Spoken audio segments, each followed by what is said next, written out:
జీవితానికి good bye చెప్పండి కేవలం 2000తో జీరో డౌన్ పేమెంట్ ఈఎంఐ సదుపాయం కలదు అమెరికన్ లేజర్ ఐ హాస్పిటల్. 2 కిడ్నీలు డ్యామేజ్ అవడంతో అటు బతకలేక అలాగే కుటుంబాన్ని పోషించలేక జీవితాన్ని విడుచుకుంటున్నాను. ఇలాంటి పరిస్థితి రావడం ఎప్పుడైనా ఊహించారు? నేను ఊహించలేదు సార్ ఇలాంటి సంఘటన వస్తుందని.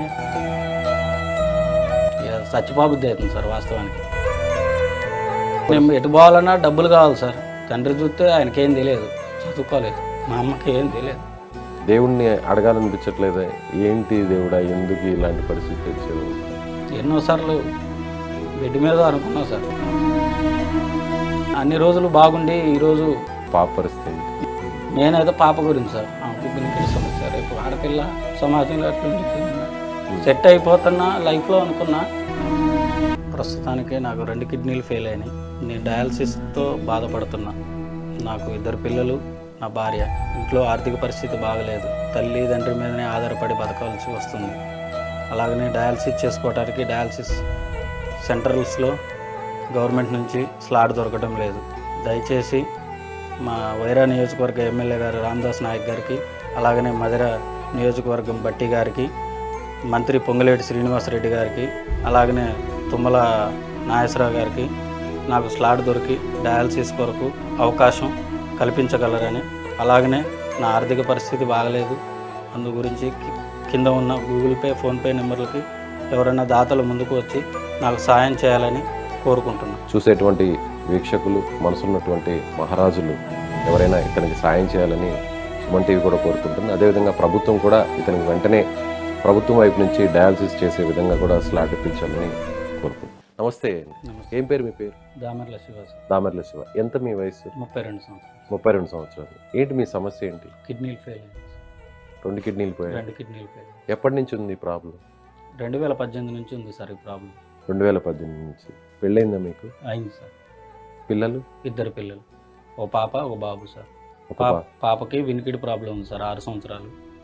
బాబుకి 10 నెలలు సార్. పాపకు కూడా ప్రాబ్లం ఉంది? అవును సార్. అంటే మాది మేనరికం సార్. మేనరికం. అయ్యో, ఏం చేస్తుంటారు మీరు? ఏం లేదు, కూలి పనే సార్. కూలి పనే.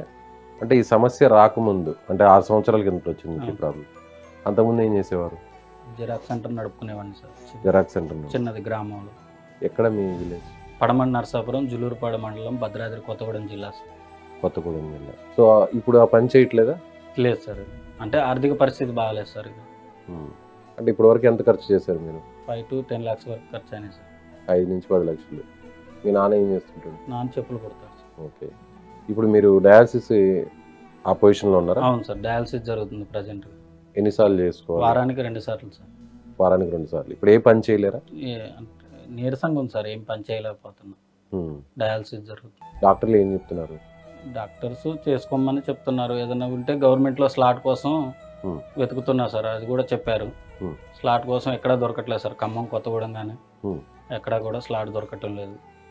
వేకెన్సీ లేదు ఇక్కడ కూడా. అంటే ఇప్పుడు గవర్నమెంట్ నుంచి పెన్షన్ ఏం రావట్లేదు? గవర్నమెంట్ నుంచి ఇంకా పెన్షన్ ఏం రావట్లేదు సార్. ఎందుకు రావట్లేదు? ఆల్రెడీ మీకు ప్రాబ్లం ఉంది డయాలసిస్ మీద. అంటే అక్కడ గవర్నమెంట్లో చేయించుకుంటేనే పెన్షన్ ప్లస్ ఇవన్నీ వస్తాయంట సార్.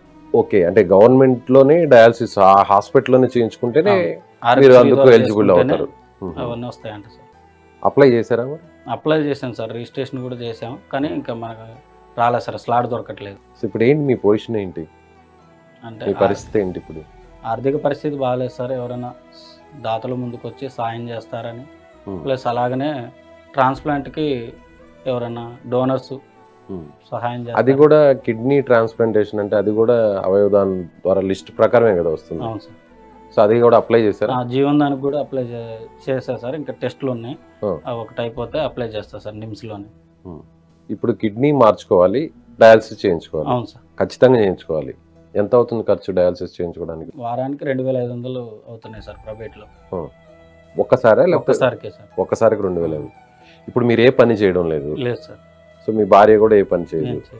మరి ఇప్పుడు మీకయ్యే మెడికల్ ఖర్చులంతా ఎవరు భరిస్తున్నారు? నాన్న భరిస్తున్నారు. మీ ఫాదర్ ఏం చేస్తుంటాడు? చెప్పులు కొడతారు సార్. సో మీకు ఇప్పుడు ఎలా అనిపిస్తుంది అంటే 30 ఏళ్ల వయసులో మీ నాన్నకి మీరు సపోర్ట్గా ఉండాల్సిన పరిస్థితి, చిన్న పిల్లలు, భార్యని పిల్లల్ని కూడా చూసుకోవాల్సిన పరిస్థితి, కానీ ఈ ఏజ్లో పేరెంట్స్ మీద ఆధారపడడం, ఒక్కసారిగా మీకు ఇలాంటి పరిస్థితి రావడం ఎప్పుడైనా ఊహించారా?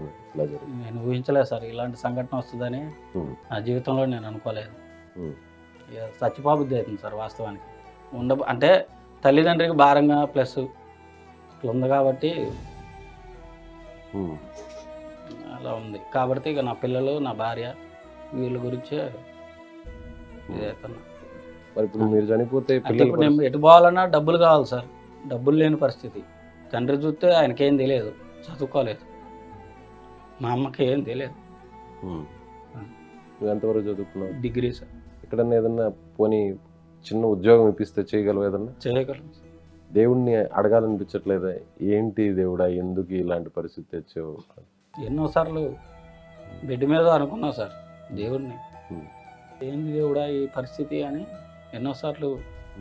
అంటే అన్ని రోజులు బాగుండి ఈరోజు ఇల్లు వదిలిపెట్టి తిరగాల్సి వస్తుంది సార్ ఎక్కడికెక్కడికో. చిన్నపిల్లల పరిస్థితి ఏంటి? పాప పరిస్థితి ఏంటి? ఇక వాళ్ళ ఇంటి దగ్గర మా అత్తగారి ఇంటి కాడ వదిలిపెట్టాను సార్. వాళ్ళ భవిష్యత్తు గురించి ఆలోచిస్తే ఏమనిపిస్తుంది? నేనైతే పాప గురించి సార్, ఆమెకు బినికిడి సమస్య. రేపు ఆడపిల్ల సమాజంలో ఎట్లా ఉండుతుంది? సెట్ అవుతుందని నమ్మకం ఉంది? నమ్మకంతోనే ఉన్నా సార్. ఏదో ఒకటి సాయం జరిగిద్ది అని నమ్మకంతోనే ఉన్నా. ఇంకా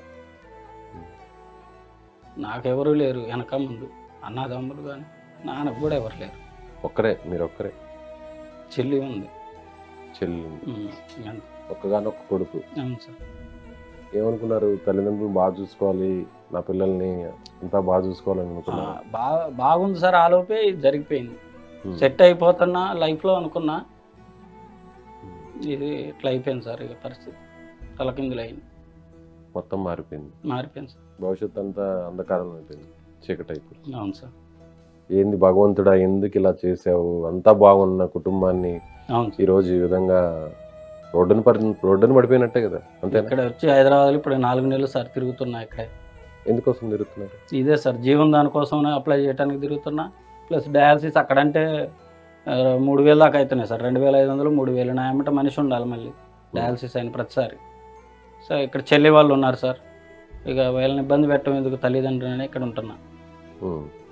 సరే, కిడ్నీ ట్రాన్స్ప్లాంటేషన్ అంటున్నారు. సో మీ ఫాదర్దో మీ మదర్దో ఎవరో ఒకరిది మ్యాచ్ అవుతుంది కదా? నాన్నకి బీపీ ఉంది సార్, అమ్మకి కాళ్ళ తీపులకు మందులు ఆడిందాము. సో సెట్ కాదు. అందువల్ల సారు మళ్ళీ వేసినా కానీ పోద్దంట 2-3 సంవత్సరాలకి, మళ్ళీ పోయే ఛాన్స్ ఉంటుందంట. అంటే ఇచ్చేవారికి ఎటువంటి రోగం లేకుండా కానీ ఏదైనా మందులు ఆడకుండా ఉండాలి. మరి ఇంకెవరన్నా మీ ఫ్యామిలీ మెంబర్స్ ఎవరన్నా? నెక్స్ట్ మా వైఫే ఉంది సార్, ఇక అంతే. ఇంకెవరు లేరు ఎవరు ఇవ్వటానికి. మరి మీ వైఫ్ పరిస్థితి ఎలా ఉంది? ఇప్పుడు చిన్నపిల్లలు కదా సార్, 2 6 నెలలు. అందుకే ఆలోచిస్తున్నారు. ఇప్పుడు ఇలా డయాలసిస్ మీదనే ఎన్ని సంవత్సరాల వరకు లాగచ్చు? 20 అని చెప్పారు సార్. అయితే 20 సంవత్సరాల వరకు చేసుకోవచ్చు. అంటే ప్రాపర్గా జరగాలంట సార్ డయాలసిస్ అనేది. అంటే వారానికి 2 సార్లు అంటే 2 సార్లు జరగాలి. జరగకపోతే ఏదైనా కాంప్లికేషన్లు వస్తాయంట మళ్ళీ మనకి. ఏదో ఒకటి ఇట్లా నీరసం, కింద పడిపోవటం, షుగర్ తగ్గటం, బీపీ పెరగటం, ఏదో ఒకటి అయ్యి ఇంకా వేరే ఇన్నర్ ఆర్గాన్స్ మీద ప్రభావం జరిగే ఉంటుందంట సార్. ఇప్పుడు ఇది ఎందుకు వచ్చింది మీకు? ఈ కిడ్నీ సమస్య అనేది ఎందుకు వచ్చింది అసలు? ఏమైనా జెనెటికల్ ప్రాబ్లమా లేదంటే? మా ఇంట్లో ఎవరికి లేదు సార్, మా తాతల కాడ నుంచి కూడా ఎవరికి లేదు, నాకే వచ్చింది. అంటే నేను మాంసం తింటా, ప్లస్ ఇంకోటి వాటర్ మా దగ్గర బాగోవు సార్. మా ఊర్లో వాటర్ బాగోవు, ఫ్లోరైడ్ వాటర్ అలాగే ఉన్నాయి. ఫ్లోరైడ్ వాటర్ పైన తెప్పలు కడతాయి సార్, నీళ్ళ మీద వైట్గా బుడగలు వస్తాయి ఒక రోజుల్లో ఉంచితే. ప్లస్ నేను యూరిన్ ఆపుకునేది సార్. ఎందుకని? అంటే వస్తే పోసేవాడిని కాదు, వెంటనే కాసేపు ఆగిపోద్దాంలే. అది కూడా ఒక రీజనే సార్. సో ఏమని అసలు వింటుంటే 30 ఏళ్ళ వయసులో అంటే ఎవరైనా కష్టపడి పని చేయాలి, ఎలాంటి పని అయినా చేసేయాలి, మంచి ఫ్యూచర్కి వెళ్ళాలంటే ఇది కరెక్ట్ టైం. 30 నుంచి 40, 50 సంవత్సరాలు, 20 ఏళ్ళు కష్టపడి పని చేయాల్సిన టైం. కానీ ఇప్పుడు మీ తల్లిదండ్రుల మీద ఆధారపడాల్సిన పరిస్థితి. అందులోనూ ఆయన మీ తండ్రి చెప్పులు కుట్టుకునేవారు అంటారు. సరిపోతున్నాయా డబ్బులు? సరిపోవట్లేదు సార్ ప్రజెంట్గా. ఇప్పుడు ఏం చేయాలంటారు? మీకు ఎలాంటి సాయం ఏంటి? ప్రస్తుతానికి నాకు 2 కిడ్నీలు ఫెయిల్ అయినాయి. నేను డయాలసిస్తో బాధపడుతున్నా. నాకు 2 పిల్లలు, నా భార్య. ఇంట్లో ఆర్థిక పరిస్థితి బాగలేదు, తల్లిదండ్రి మీదనే ఆధారపడి బతకాల్సి వస్తుంది. అలాగనే డయాలసిస్ చేసుకోవడానికి డయాలసిస్ సెంటర్స్లో గవర్నమెంట్ నుంచి స్లాట్ దొరకడం లేదు. దయచేసి మా వైరా నియోజకవర్గ ఎమ్మెల్యే గారు రామదాస్ నాయక్ గారికి, అలాగనే మధిర నియోజకవర్గం బట్టి గారికి, మంత్రి పొంగులేటి శ్రీనివాసరెడ్డి గారికి, అలాగనే తుమ్మల నాగేశ్వరరావు గారికి నాకు స్లాట్ దొరికి డయాలసిస్ కొరకు అవకాశం కల్పించగలరని, అలాగనే నా ఆర్థిక పరిస్థితి బాగలేదు, అందు గురించి కింద ఉన్న గూగుల్ పే, ఫోన్పే నెంబర్లకి ఎవరైనా దాతలు ముందుకు వచ్చి నాకు సాయం చేయాలని కోరుకుంటున్నాను. సో ఇది శివ పరిస్థితి. అంటే కుటుంబానికి అండగా ఉండి తల్లిదండ్రుల్ని చూసుకోవాల్సినటువంటి ఈ వయసులో ఆల్మోస్ట్ మంచానికి పరిమితమైనటువంటి పరిస్థితి రావడం, నిజంగా అటు పాపకు కూడా వినికిడి సమస్య ఉండడం, సో ఇప్పుడు కుటుంబాన్ని పోషించలేని పరిస్థితి, అదేవిధంగా తన వైద్య ఖర్చులు కూడా భరించలేని పరిస్థితి, తన తండ్రి మీద ఆధారపడాల్సినటువంటి దుస్థితి. కాబట్టి చూసేటువంటి వీక్షకులు, మనసున్నటువంటి మహారాజులు ఎవరైనా ఇతనికి సాయం చేయాలని సుమన్ టీవీ కూడా కోరుకుంటుంది. అదేవిధంగా ప్రభుత్వం కూడా ఇతనికి వెంటనే ప్రభుత్వం వైపు నుంచి డయాలసిస్ చేసే విధంగా కూడా స్లాట్ ఇప్పించాలని కోరుకుంటుంది. Thank you. నమస్తే.